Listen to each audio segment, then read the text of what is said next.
Muy bien, aquí la parte 2 de la guía de la UNAM 2020 en el área de biología, química y área de la salud, que es el área 2, ¿sale? Entonces esta es la parte 2. Vayamos viendo en qué problema nos habíamos quedado, que era el problema 57, el último que hice en el video anterior, y aquí vamos a ir por el 58, ¿ok? Entonces te dice, encuentra las coordenadas del punto medio entre los puntos P y Q.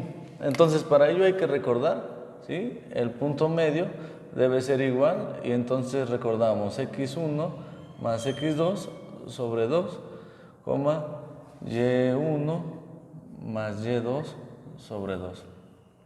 ¿Qué te estoy diciendo? Que vamos a sumar las coordenadas de los puntos y los vamos a dividir entre 2. Precisamente así vamos a calcular el punto medio. Muy bien, entonces en este caso hay que recordar, este es x1, y1, este tendría que ser x2, y2. ¿Sale? Y entonces lo sustituimos. x1, ¿quién es x1? En este caso es 0 más x2, ¿quién es x2? En este caso 4. Todo esto dividido entre 2. Esa sería la primera coordenada. La segunda coordenada tendría que ser y1. ¿Quién es y1? En este caso 2 más y2. ¿Quién es y2? En este caso 6. Todo esto también quedaría dividido por 2. Entonces las coordenadas del punto medio tendrían que ser, en este caso, 0 más 4, pues es 4. Todo esto entre 2. Y de este lado te quedaría 8. También todo esto entre 2. Teniendo al último que el punto medio tendría como coordenadas 4 entre 2 es 2 y 8 entre 2 es 4. ¿Sale? Precisamente, si buscamos las coordenadas dentro de las opciones, tendríamos que, en este caso es el inciso número 2. ¿Ok? Eso es recordando claramente esa parte de ahí. Muy bien, ¿qué te dice la siguiente? Considerando la circunferencia como un lugar geométrico, ¿qué expresión cumple con que las coordenadas de los puntos P, X, Y, cuya distancia al origen es 10? Distancia al origen, 10. ¿Qué te está diciendo eso? Pues precisamente que en este caso vamos a obtener que el radio es 10, porque es la distancia al origen. Aparte te está diciendo que la circunferencia está en el origen. Entonces hay que recordar la fórmula, es x cuadrada más y cuadrada es igual a r al cuadrado. Esa es la fórmula de una circunferencia con centro en el origen. ¿Ok? Entonces esto sería x cuadrada más y cuadrada es igual a 10 al cuadrado. ¿Por qué 10? Porque precisamente 10 es el radio ahí. Lo cual te generaría que esto sería x cuadrada más y cuadrada es igual a 100. ¿Sale? Pero como la queremos igualada a 0, lo único que hacemos, el 100 está positivo aquí, lo mandamos de este lado negativo y esto se igualaría a 0. ¿Sale? Entonces x cuadrada más y cuadrada menos 100 es igual a 0. Si buscamos, pues precisamente esto tendría que ser el inciso C. ¿Sale? Y cuadrada. Hay que tener cuidado siempre en los incisos. Cuando tú estás respondiendo algo, ves cómo lo tienes que resolver, lo resuelves y contestas. Esta parte es primordial. ¿Por qué? Si te das cuenta, son muy parecidas las respuestas. ¿Ok? Entonces hay que tener cuidado cuál estamos seleccionando para darle una solución verídica. ¿Ok? Muy bien. Vamos con el problema número 60. ¿Qué te dice? La ecuación de la parábola con vértice V 3,4, el parámetro P es igual a 5 y el eje focal paralelo al eje de las Y. ¿Por qué nos dan todas estas informaciones? En primera, el vértice te está diciendo que la parábola está fuera del origen. Entonces la parábola, voy a hacer un pequeño bosquejo, nada del otro mundo, algo sencillo. La parábola está en el punto 1, 2, 3, 1, 2, 3, 4. Aquí está el vértice, quiere decir que mi parábola. Ahora, el eje focal, ¿qué es el eje focal? Pues recuerda que es aquel donde está precisamente nuestro foco. El eje focal está representado de esa manera, ¿sí? Y es paralelo al eje de las Y. Por lo tanto, la parábola tendría que abrir hacia arriba verticalmente. ¿Ok? Y el parámetro P vale 5, quiere decir que del vértice al foco hay 5 de diferencia. ¿Por qué la grafico así? Porque estamos viendo que con toda esa información necesitamos saber cuál es la ecuación que vamos a utilizar. Y recuerda, si está abriendo en Y, precisamente vamos a utilizar la ecuación que empiece con x cuadrada. ¿Recuerdas? Entonces tendría que ser x menos h al cuadrado es igual a 4p por y menos k. ¿Quién es h y k? Cuando el vértice está fuera de la parábola, a eso le llamamos h, k. Ese es el vértice fuera de la parábola. Digo, fuera del origen, perdón. Entonces, h y k tendrían que ser los valores que están constituyendo ahí. ¿Por qué es x cuadrada? Porque está abriendo hacia arriba o hacia abajo. Cualquiera de las dos es independiente ahí, pero abre hacia arriba. Bueno, no. En este caso está abriendo hacia arriba, no es cualquiera de las dos. Si abriera hacia abajo, cambiaría aquí. Pero el eje es paralelo. Y te está diciendo que P es positivo. Cuando P es positivo, avanzas hacia arriba. Si P fuera negativo, estaría avanzando hacia abajo. Por eso la hice abriendo hacia arriba. Y cuando abre en Y, empieza en X. Si abriera en X, empezarías con Y. Y recuerda, si abre a la derecha, entonces P es positivo. Y si abre a la izquierda, P sería negativo. Entonces aquí es paralelo al eje de las Y, el eje focal, que es este, por donde pasa el foco. P es positivo, por eso lo tengo que abrir hacia arriba, ¿sale? Entonces hay que sustituir los valores simplemente. ¿Quién es X? X menos 3, porque ese es H, al cuadrado tendría que ser igual a 4 por P. ¿Quién es P en este caso? 5 por Y menos K. ¿Quién es K? 4. Muy bien, entonces desarrollamos esto. ¿Recuerdas? El cuadrado del primero menos el doble producto del primero por el segundo. 2 por 3, 6. Por X serían 6x más el cuadrado del tercer término, que en este caso sería 9. Y aquí sería 4 por 5, 20 por y menos 4. ¿Sí? ¿Qué es lo que va a pasar a continuación? ¿Qué es lo que tengo que hacer? Pues este término tengo que llevarlo a esa forma de allá. Me están pidiendo una ecuación y dentro de las opciones viene ya todo desarrollado. Entonces aquí sería ¿quién? X al cuadrado menos 6x más 9 es igual a 20y menos 80. 20 por 1, 20, 20 por 4, 80. Estos términos los mando para acá y los ordeno de primera. X cuadrada menos 20y, no, menos 6x menos 20y más 9. Este está negativo, del otro lado pasaría positivo, más 80 igual a 0. Lo único que hay que hacer es sumar esto. Sería x cuadrada menos 6x menos 20y más 89 es igual a 0. Muy bien, si buscamos dentro de las opciones que ustedes traen ahí dentro de, en su guía, pues les va a quedar precisamente que es el inciso D. ¿Sí? Esta parábola corresponde precisamente al inciso número D. Al inciso D, número D. ¿Ok? Muy bien. Vayamos con el siguiente, 61. De las siguientes ecuaciones, ¿cuál tiene los valores de A, B y C iguales a este término de aquí? Entonces, ¿qué es lo que hay que ir haciendo? Primero que nada hay que hacer una suma con carita feliz, ¿ok? 4 por x cuadrada sería 4x cuadrada más 16y al cuadrado, todo esto dividido entre 6,64. Y esto sería igual a 1. Este término lo voy a mandar para allá, precisamente tiene que pasar multiplicando y lo cual nos generaría lo siguiente. 4x al cuadrado más 16y cuadrada es igual a 64. ¿Sale? Ahora, como todos y cada uno de los valores son divisibles por 4, cada uno de ellos lo voy a dividir por 4 previamente, antes de continuar. ¿Sale?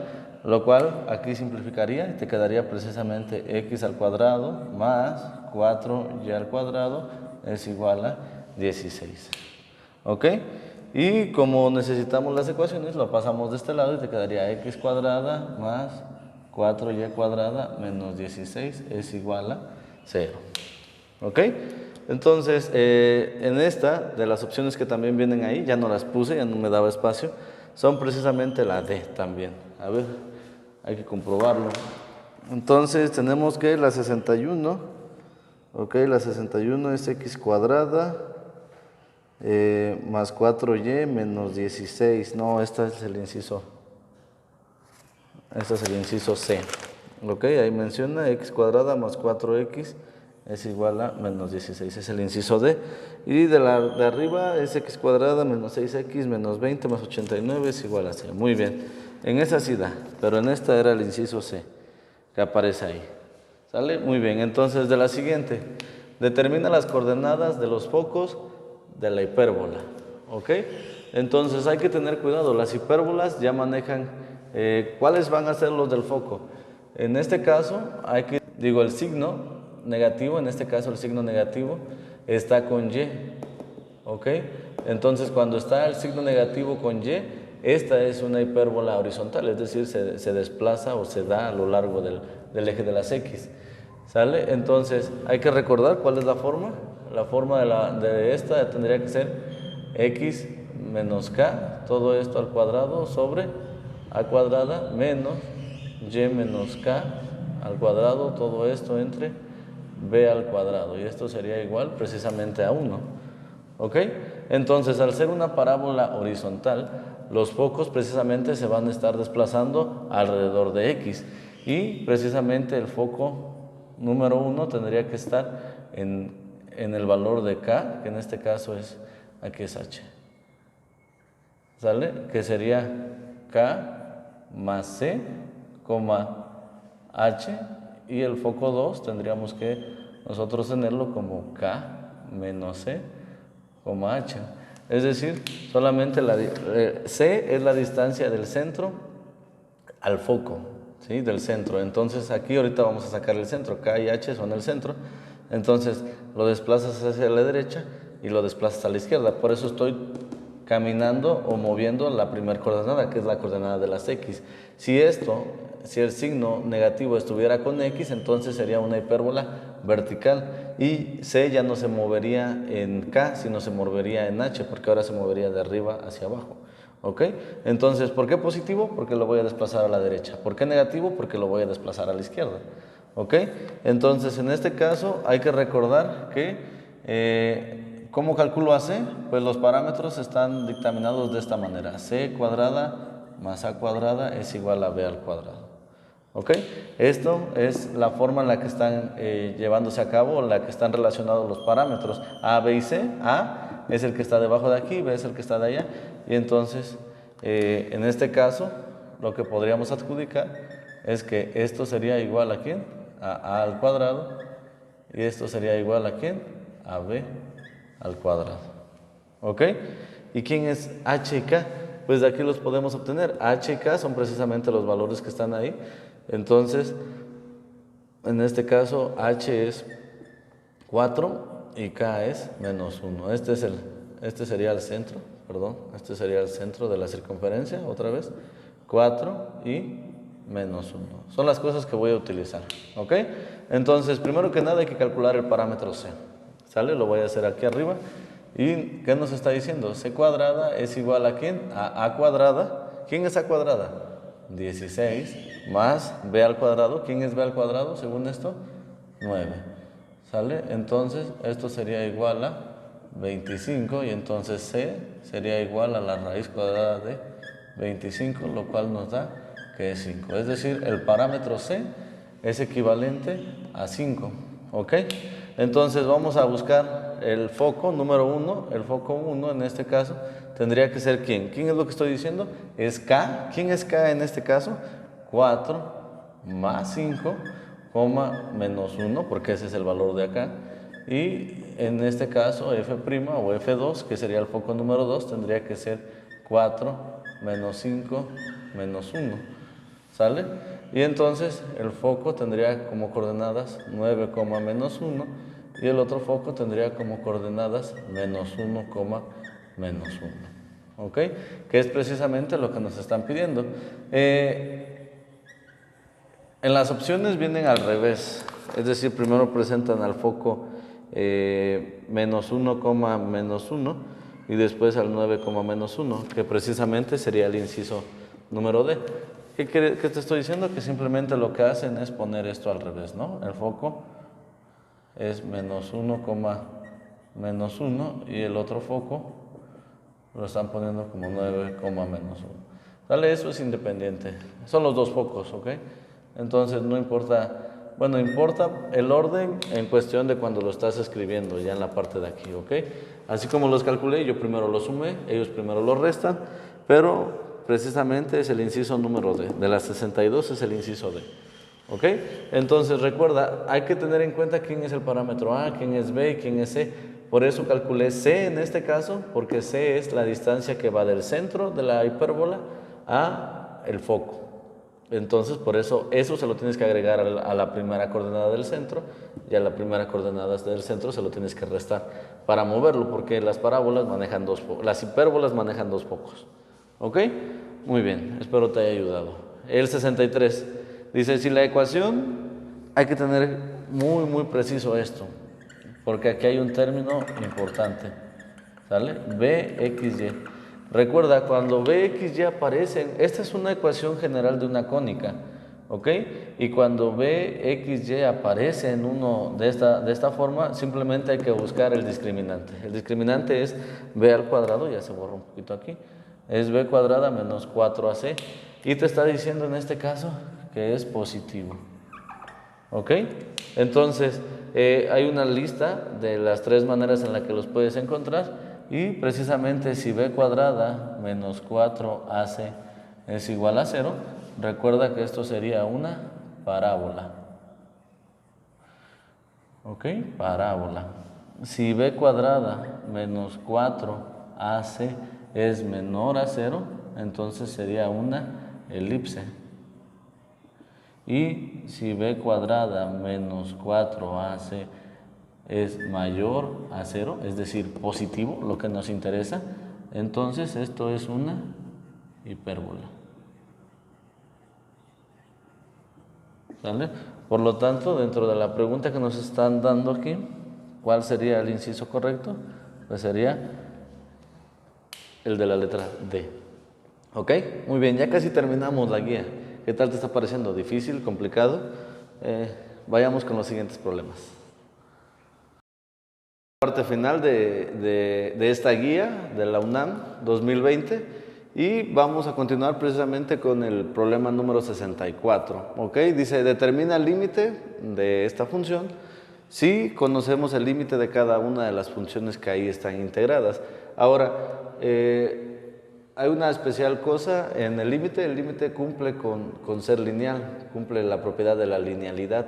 Entonces, lo que me está diciendo aquí precisamente es que la linealidad lo que hace es separar sumas y sacar escalares.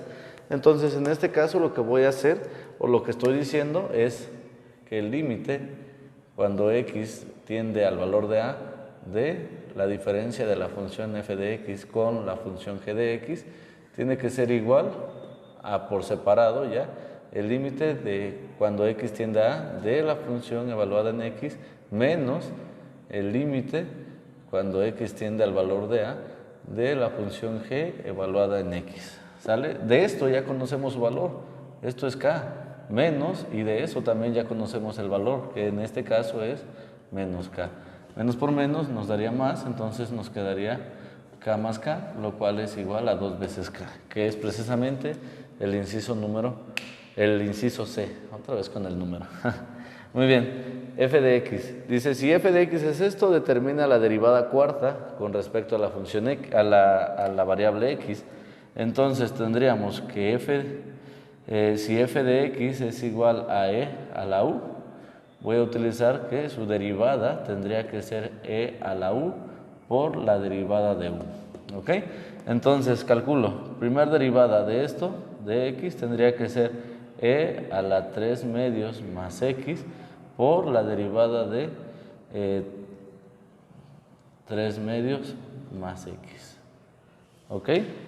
Lo cual nos daría precisamente e a la 3 medios más x. La derivada de esto es 0, la derivada de x es 1. Es decir, la misma derivada. ¿Ok?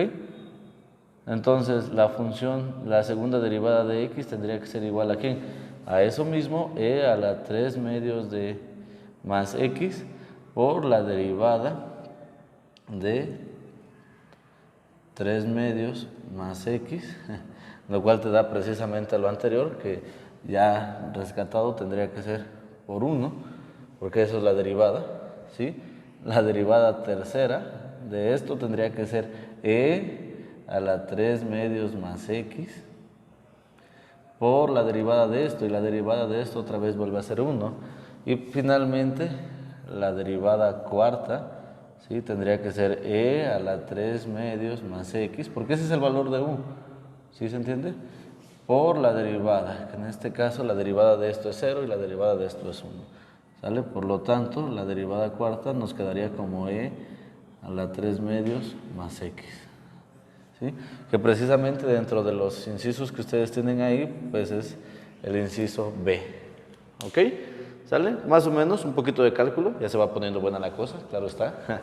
Muy bien, dice, la posición de una partícula está expresada en unidades y está dada por la función que depende del tiempo, y aquí está, la cual, considerando al tiempo igual a 3. ¿Cuál es su aceleración? La aceleración es la segunda derivada de una función. Es igual a la aceleración. ¿Ok? Entonces, si tenemos f' de t, ¿cuál sería?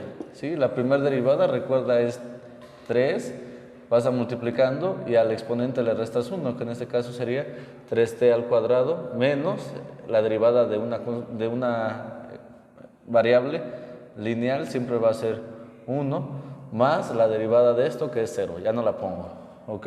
Calculamos la segunda derivada de la función con respecto de t, y recuerda, 2 por 3, 6, se multiplica y a t le bajamos 1, entonces te quedaría t a la 1, ya no lo voy a poner, ¿sí? Menos la derivada de una constante siempre va a ser 0, lo cual ya tampoco lo pongo. ¿Ok?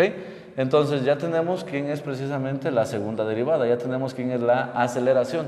Ahora, quiero la aceleración con respecto a este tiempo que estoy dando aquí. Entonces lo que voy a hacer es la segunda derivada que me está dando la aceleración en ese tiempo, lo voy a evaluar precisamente en ese valor, lo cual te daría 6 por 3, lo cual te daría 18. ¿Sale? La aceleración de esa función en el tiempo 3 nos da como resultado 18, lo cual te daría el inciso D. ¿Ok? Entonces recuerda, la primera derivada es velocidad, la segunda derivada es aceleración en física. ¿Ok? Y si quieres calcular la aceleración en algún tiempo, lo único que hay que hacer es sustituir el tiempo que se te está pidiendo en la segunda derivada si quieres la aceleración y en la primera derivada si quieres la velocidad. ¿Ok? Muy bien. Dice, calcula la abscisa. ¿La abscisa? ¿Qué es la abscisa? ¿Recuerdan qué es la abscisa? La abscisa en un par ordenado es x, y. En un par ordenado la abscisa es el valor de x. ¿Ok? Esa es la abscisa. Primero que nada. ¿Ok? Abscisa. ¿Cómo se escribe? Abscisa. Ahí está. ¿Ok?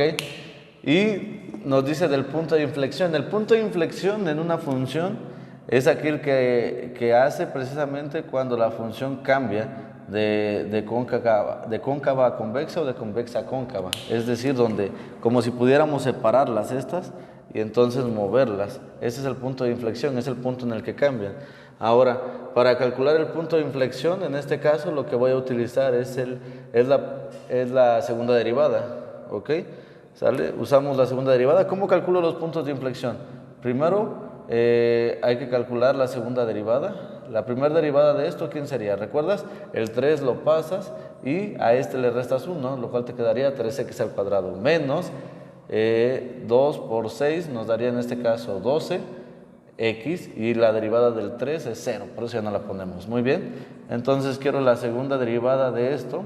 La segunda derivada sería 2 por 3, 6, le bajamos 1, por eso nada más te queda x menos el 12. La derivada de una constante por una variable lineal siempre va a ser la constante. ¿Ok? Y entonces ya obtenemos el valor ahí. Ahora, ¿cómo encuentro la primera coordenada? Pues fácil, queremos calcular el valor cuando esto se anula y entonces tendríamos que igualar 6x menos 12, igualamos a 0. ¿Sale? Recuerda, calculas la segunda derivada, la igualas a 0. Ese es uno de los puntos críticos y entonces al evaluar ya este punto o probable punto de inflexión en la función original, te daría la otra coordenada que es la que estaríamos buscando. Pero nosotros queremos la abscisa, queremos el valor de x. Y entonces, ¿cuándo se anularía eso? Pues precisamente cuando esto es igual a 0, vaya la redundancia. Entonces 6x sería igual a 12, ¿sí? Y para despejar, entonces, en este caso, x sería igual a 12 sobre 6. Por lo tanto, x sería igual a 2. Y eso es lo que quiero, ¿no? Estoy calculando el punto de inflexión aquí Y el punto de inflexión, o probable punto de inflexión, tiene un punto o un valor muy crítico en x igual a 2. Ahora, ¿cómo sabemos que es un punto de inflexión ahí? Este es un probable valor. ¿Qué es lo que hay que hacer? Sustituir el valor aquí. Sustituyes un valor antes y un valor después. Un valor antes sería 1. 1 al cubo es 1. Aquí sería 6 menos 4. 6, perdón, por 1 serían menos 6. Serían menos 6 más 4 serían menos 2. ¿Ok? Y calculamos 1 después. ¿Ok? Y entonces si yo calculo 1 después, tienes que evaluarlo, ver cómo se comportan los signos ahí, ver si hay un cambio en la concavidad, en ese punto o en ese valor, y después este valor lo sustituyes aquí. Vaya, ¿sale? Vista de una manera ordenada es, calculas la segunda derivada, igualas a 0, obtienes las raíces, sustituyes las raíces en la función principal y eso te va a dar el punto de inflexión ahí. ¿Ok? Eso es visto de manera rápida. Entonces, ¿qué quiere decir? Que la abscisa, en este caso, tendría que ser 2. Sí, es lo que necesitamos. Cuando x es 2, estaríamos encontrando uno de los puntos de inflexión. ¿Cuál es la otra manera? Ir a un graficador, ver la gráfica, cómo está, y vas a notar precisamente que en x igual a 2 está ese punto ahí. ¿Ok? Algo bonito ya, más o menos. ¿Vale? Vámonos con la integral. Es una integral sencilla, ¿sí? Yo lo que voy a hacer es un cambio de variable. Voy a hacer u igual a ¿quién? A 8x, ¿sale? Y por lo tanto, cuando calculas la derivada de u, esto te quedaría como 8 veces el diferencial de x. ¿Este valor aparece aquí? No, entonces es un valor que te estorba. Lo quitas de ahí, lo pasas dividiendo y entonces te quedaría el diferencial de x. ¿Qué estás obteniendo? Esto que está aquí, ¿ok? ¿Qué integral voy a tomar? Integral del coseno de u, diferencial de u, tiene que ser igual a el seno de u más una constante. Esta es la pequeña fórmula que voy a estar utilizando, ¿ok? Entonces, ¿qué es lo que nos queda? A ver, si yo ya hacemos el cambio, ¿sí? De variable. ¿Qué quiere decir el cambio de variable? Que voy a cambiar totalmente la que tengo en un inicio. Vaya, voy a cambiar, por eso el cambio de variable. Entonces, sería el coseno de u, porque ¿quién es u? ¿A quién le estoy dando el valor de u? Pues a 8x, entonces en lugar de 8x ya pongo el valor de u. Pero ¿quién es el diferencial de x? El diferencial de x es el diferencial de u sobre 8. ¿Sale? Entonces esto lo sacamos y te quedaría precisamente 1 sobre 8 de la integral del coseno de u, diferencial de u. Y ahora sí ya puedo aplicar la fórmula. Entonces te quedaría 1/8 de el seno de u más una constante. ¿Ok? Vuelvo a hacer el cambio de variable, ¿sí? Y entonces regreso a la variable que tenía originalmente. Y esto sería 1/8 de ¿quién? Del seno de 8x más una constante c. ¿Ok? Ahí aparece, si te das cuenta, no está de esta manera, pero lo que puedes hacer es que esto es equivalente a escribirlo de la siguiente manera. Es el seno de 8x, todo esto dividido entre 8 más una constante c. ¿Sale? Y ya precisamente nos daría el inciso D. ¿Ok? Que es el valor que estamos teniendo ahí. ¿Ok? Algunos otros maestros lo enseñan de una manera distinta. Espero que se entienda, ¿no? Es un cambio de variable un poco absurdo. Saldría muy directa, pero siempre hay que recordar que cuando haces un cambio de variable te va a generar una pequeña basurita. Y la basurita que te genera aquí es precisamente 1/8. ¿Ok? Muy bien. Vayamos a la integral de allá. Obtén la integral de, y te dan ahí, diferencial de x sobre x del logaritmo de u. De esta, te está diciendo quién es la variable con respecto a cuál se va a derivar. Que en este caso te están diciendo que la variable con la que voy a derivar, o con la respecto a la cual voy a derivar es x. ¿Y esto quién es entonces? Pues es otro valor. Recuerda, cuando a ti dentro de una función te están dando cuál es la variable, todas las variables que aparezcan dentro de esa función se van a tomar como constantes. ¿Sí? Como constantes. Entonces, ¿qué es lo que va a pasar aquí? Pues precisamente el logaritmo de u es una constante, es un número. Entonces, ¿recuerdas la integral que va a pasar? Pues yo puedo sacar, sí, precisamente lo que pasó aquí. ¿Qué hice con el valor de 8? Lo saqué de la integral. Allá también es lo que puedo hacer. Te quedaría precisamente 1 sobre el logaritmo de u. Tiene que ser igual a la integral del diferencial de x sobre x. ¿Ok? ¿Sale? Esto está multiplicando, perdón. ¿Ok? Entonces, ¿quién es esta integral? Oye, esa es una de las más fáciles, ¿no? Es lo que voy a utilizar. La integral del diferencial de x sobre x es igual al logaritmo natural de x. Esta es la que voy a estar utilizando. ¿Ok? Entonces, ¿qué te quedaría? Te quedaría 1 sobre el logaritmo natural de u por el logaritmo natural de x, ¿sale? Ya estamos diciendo quién es la integral ahí, ¿sale? Y esto, pues, probablemente 1 por el logaritmo lo podemos mandar a la parte de arriba y entonces sería el logaritmo de x sobre el logaritmo natural de u, claro, más una constante que te va a generar. Nunca olviden las constantes, ¿ok? Que es precisamente el inciso C que tendríamos ahí. ¿Ok? Son fórmulas, son derivadas e integrales prácticas, directas, no son nada del otro mundo y esperemos que te funcione. ¿Sale? Entonces, este es la guía del área 2, ¿sí? De biología, química y área de la salud. Voy a estar haciendo la guía de la UNAM 2020 para el área 1, que son las ingenierías y físico-matemático. ¿Sale? Que traen unas cositas ahí un poco diferentes. Entonces las vamos a estar resolviendo. Compartan para que todos logren entenderlo. Si hay alguna duda, déjenla en la descripción. Voy a estar leyendo comentarios para poderlos apoyar, ¿ok? Ya estamos cerca del examen de la UNAM y de todo corazón espero que cada uno de ustedes pueda lograr pasar. Entonces, aquí va una pequeña ayuda, una pequeña aportación de mi parte. Recuérdenle, échenle humildad, hijos, y nos vemos un día X elevado a la Y.